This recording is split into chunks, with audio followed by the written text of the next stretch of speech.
E se a sua vida tivesse tomado um caminho completamente diferente daquele que você imaginou? E se pouco a pouco tudo aquilo que dava sentido à sua história tivesse sido tirado de você? Existem perdas que chegam de repente, como uma tempestade. Outras chegam em silêncio, dia após dia, até que, quando nos damos conta, já não sabemos mais quem somos ou para onde estamos indo. A história de Ruth, que vamos conhecer hoje, não começa com esperança. Ela começa com fome, com dor e com despedidas amargas. Mas é justamente nesses momentos, quando tudo parece perdido, que Deus começa a agir de forma invisível, tecendo um plano muito maior do que podemos imaginar. Vamos voltar no tempo, para os dias em que os juízes governavam Israel. Uma grande fome atingiu a terra, e Belém, cujo nome significa Casa do Pão, ironicamente, já não tinha pão algum para oferecer. Imagine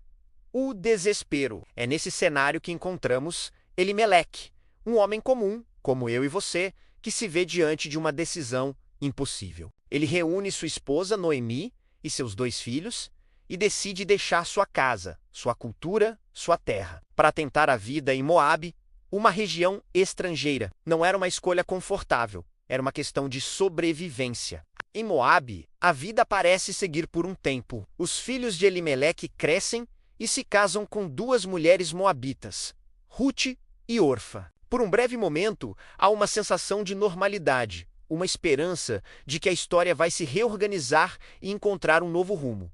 Mas então, a tragédia bate à porta. Primeiro, Elimeleque morre. Noemi, agora, é uma viúva em terra estrangeira, sem o seu companheiro. Anos depois, como se a dor não fosse suficiente, seus 2 filhos também morrem. Agora, restam apenas 3 mulheres, 3 viúvas, 3 corações completamente despedaçados. Noemi perdeu tudo o que tinha: seu marido, seus filhos, seu passado, seu presente e qualquer esperança de futuro. Ela está sozinha, em um lugar que não é o seu lar, carregando um luto que parece não ter fim. É nesse ponto de desolação total que Noemi ouve um boato.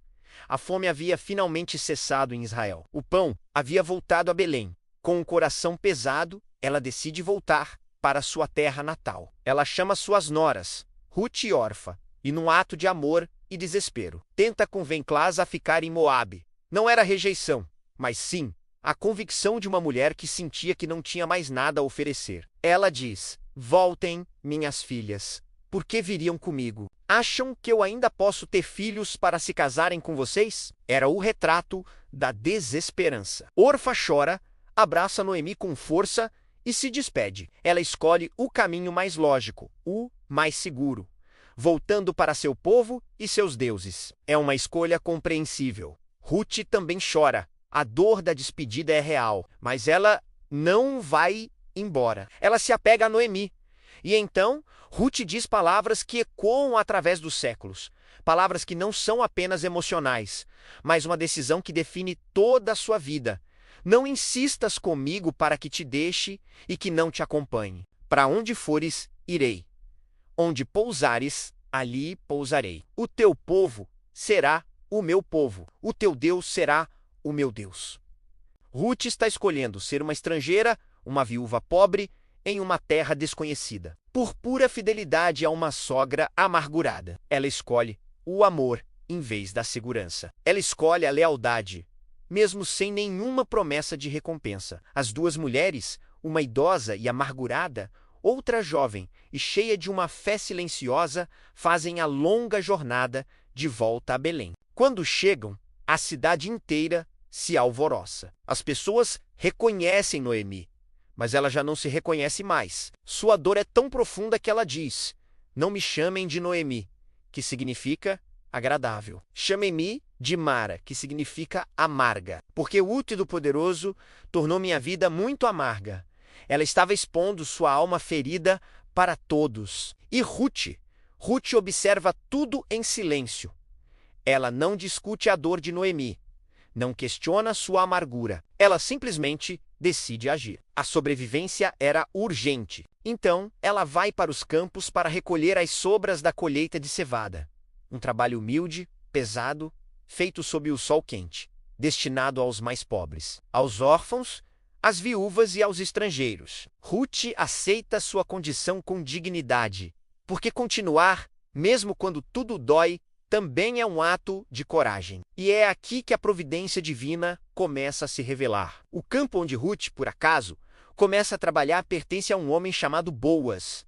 E Boaz não era um homem qualquer. Ele era um homem rico, influente, respeitado, mas, acima de tudo, um homem íntegro e temente a Deus. Ele chega ao campo e sua primeira atitude é abençoar seus trabalhadores. Ele percebe Ruth, ele a vê, não apenas como mais uma estrangeira, mas como alguém diferente. Ele pergunta a seus servos: de quem é esta moça? A reputação de Ruth já havia chegado antes dela. Boaz vai até ela e, em vez de repreendê-la, ele a protege. Ele diz para ela não ir a nenhum outro campo, para ficar perto de suas servas, e ordena aos seus homens que não a incomodem. Ele permite que ela beba da água que seus servos tiraram e que recolha mais grãos do que a lei permitia. Ruth fica completamente surpresa. Ela se curva diante dele e pergunta: por que achei tanto favor a seus olhos, a ponto de o Senhor se importar comigo, uma estrangeira? A resposta de Boaz revela tudo. Contaram-me tudo o que você fez por sua sogra, depois da morte de seu marido. Como deixou seu pai, sua mãe e sua terra natal, e veio viver com um povo que você não conhecia. Que o Senhor a recompense pelo que você fez. Que seja ricamente recompensada pelo Senhor, o Deus de Israel, sob cujas asas você veio se refugiar. Nada do que é feito com amor, com fidelidade e com um coração puro passa despercebido aos olhos de Deus. A bondade que Ruth plantou em segredo estava agora sendo colhida em público. Naquela noite, Ruth volta para casa com uma quantidade enorme de grãos, muito mais do que o esperado. Noemi fica espantada e pergunta onde ela trabalhou. Quando Ruth menciona o nome de Boaz, uma faísca de esperança se acende no coração de Noemi pela primeira vez em muito tempo. Ela reconhece que Boaz é um parente próximo, um resgatador. Na lei de Israel, um resgatador era um parente que tinha a responsabilidade de cuidar dos membros da família em necessidade, podendo redimir suas terras e até mesmo casar-se com uma viúva para dar continuidade ao nome da família. A mulher, que se chamava de Amarga, começa a ver a mão de Deus agindo. Com a sabedoria que a vida lhe deu, Noemi orienta Ruth, e Ruth, com respeito e confiança, segue suas instruções. Ela não age com presunção, não força a situação, não exige seus direitos. Ela se aproxima de Boaz com humildade, buscando proteção e redenção, não apenas para si, mas para a herança da família de Noemi. E Boaz, vendo a nobreza de caráter de Ruth, assume publicamente a responsabilidade. Ele paga o preço necessário, cumpre todos os rituais legais e honra Ruth diante de todos os anciãos da cidade. A mulher estrangeira, a viúva sem nome, agora tem um lugar de honra. A moabita agora faz parte do povo de Deus.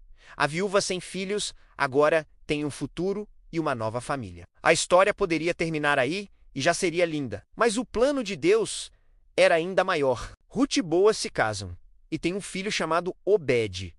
A alegria volta para a casa de Noemi, que agora embala seu neto nos braços. As mulheres da cidade dizem a ela: bendito seja o Senhor, que hoje não a deixou sem um resgatador, e sua nora, que a ama e que é melhor para você do que 7 filhos. Deu à luz a ele. A fidelidade de Ruth restaurou a vida de Noemi, mas a história continua. Obed se torna o pai de Jessé, e Jessé se torna o pai de Davi, o maior rei de Israel. E da linhagem de Davi, séculos mais tarde, nasceria Jesus, o Messias, o Salvador do mundo. Tudo isso começou com uma escolha silenciosa, feita em meio à dor e à incerteza, por uma mulher que decidiu ser fiel quando não tinha nenhuma promessa. Talvez hoje você esteja vivendo um tempo de perdas. Talvez você se sinta como Noemi, amargurado pela vida, ou como Ruth, caminhando sem entender o porquê, apenas tentando sobreviver a mais um dia. A história de Ruth nos ensina que Deus usa a fidelidade simples